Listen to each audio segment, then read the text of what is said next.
সামাজিক মাধ্যমে ভাইরাল হয়েছে অপু বিশ্বাস ও শাকিব খানের একটি ভিডিও। সেখানে দেখা গেছে শাকিব খান, তার সন্তান আব্রাহাম খান জয় ও অপু বিশ্বাস একই রকমের মাস্ক পরে গাড়িতে উঠছেন। গাড়ির সামনের আসনে শাকিব ও আব্রাহাম বসেন, পেছনে ওঠেন অপু বিশ্বাস। ছেলে আব্রাহামের হাতে ছিল একটি ব্যাগ। পাশ থেকে ভক্তরা ভিডিও করলেও তাদের দ্রুত গাড়ি নিয়ে চলে যেতে দেখা যায়। এই দৃশ্য ভাইরাল হতেই শাকিব ভক্তদের মাঝে শুরু হয়েছে ফিসফাস।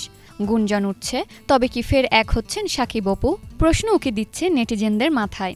ঠিক তখন সামাজিক মাধ্যমে সরব শাকিবের দ্বিতীয় সন্তানের মা অভিনেত্রী শবনম বুবলি।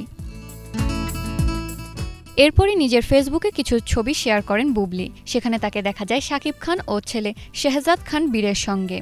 বুবলি তার দেওয়া স্ট্যাটাসে লিখলেন, কিছু কিছু ভাইয়া আপুরা অনুগ্রহ করে কিছু না জেনে কারো চালাকি প্ররোচনায় পড়ে আজেবাজে ভুয়া নোংরা ভিডিও বানানো, কমেন্ট করা এবং ট্যাগ করা বন্ধ করুন, বিশেষ করে বাচ্চাদের নিয়ে। বাবা শাকিব খান তার সব সন্তানদের ভীষণ ভালোবাসেন, সময় দেন। শুধু শুধু সন্তানদের মধ্যে বিভাজন করবেন না এবং হিংসাত্মক মনোভাব ছড়াবেন না। বুবলি আরও লেখেন, সব বাবা মায়ের মতো আমরাও আমাদের সর্বোচ্চটা দিয়ে আমাদের সন্তানকে ভালো রাখতে চাই, কারণ পরিবারের বন্ধন সবচেয়ে সুন্দর এবং শক্তিশালী। বাচ্চারা বড় হচ্ছে, তাদেরকে নেগেটিভিটি থেকে দূরে রাখুন প্লিজ।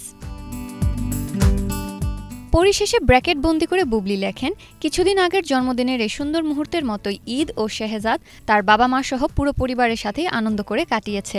এই ভালোবাসা প্রতিদিনের ঠিক স্পেশাল দিনগুলোর মতোই।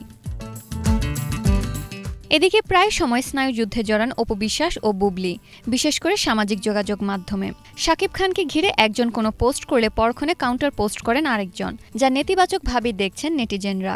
অপু বুবলির এমন কর্মকাণ্ড নিয়ে সামাজিক মাধ্যমে হচ্ছে ব্যাপক সমালোচনা। এখন দেখার পালা কোথাকার পানি কোথায় গড়ায়। Banglavision news desk.